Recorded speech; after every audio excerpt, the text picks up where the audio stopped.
স্ফেৰিকেল মিৰৰ বা স্ফেৰিকেল লেন্সত যদি তোমালোকে ৰিয়েল ইমেজ আৰু ভাৰ্চুৱেল ইমেজ কি হয় জানিবলৈ খোজা তেতিয়াহ'লে তোমালোকে এটা বস্তু জানিব লাগিব সেইটো হৈছে তোমাৰ স্ফেৰিকেল মিৰৰত বা মিৰৰত সদায় তোমাৰ কি হ'ব ৰিফ্লেকশ্যন হ'ব আৰু লেন্সত সদায় তোমাৰ কি হ'ব ৰিফ্ৰেকশ্যন হ'ব এইটো বস্তু সদায় মনত ৰাখিবা ওকে এইটো হৈছে তোমাৰ ৰিয়েল ইমেজ আৰু ভাৰ্চুৱেল ইমেজ মানে কি ৰিয়েল ইমেজ হৈছে যে ৰিফ্লেকশ্যন বা ৰিফ্ৰেকশ্যন হোৱাৰ পিছত যদি ৰেজ অফ লাইটবোৰ তোমাৰ কনভাৰ্জিং হৈ তোমাৰ কি হ'ব ইন্টাৰসেক্ট কৰে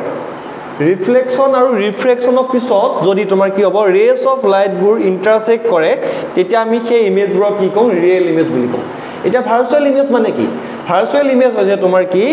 ৰিফ্লেকশ্যন বা ৰিফ্ৰেকশ্যনৰ পিছত যদি তোমাৰ কি হ'ব ৰেজ অফ লাইটবোৰে ভাৰ্চুৱেলি ইন্টাৰসেক্ট কৰে ৰিয়েলি ইন্টাৰসেক্ট নকৰে যদি তোমাৰ ভাৰ্চুৱেলি ইন্টাৰসেক্ট কৰে তেতিয়া আমি কি কম সেই দুটা ইমেজক কি কম ভাৰ্চুৱেল ইমেজ কম এতিয়া তোমাৰ চোৱা ইয়াত ৰিফ্লেকশ্যন হোৱাৰ পিছত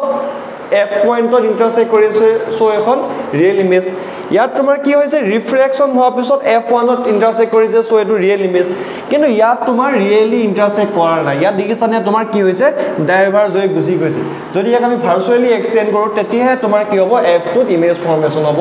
আৰু গতিকে এটো কি হ'ব তোমাৰ ভাৰ্চুৱেল ইমেজ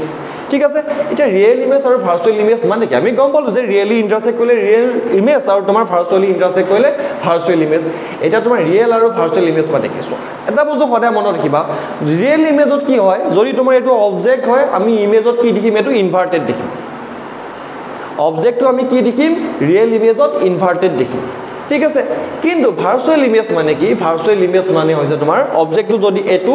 আমি তাৰ ইমেজখন কি দেখিম ইৰেক্টেড দেখিম ঠিক আছে ভাৰ্চুৱেলত ইৰেক্ট দেখিম আৰু তোমাৰ ৰিয়েল ইমেজত সদায় ইনভাৰ্টেড ৰাখিম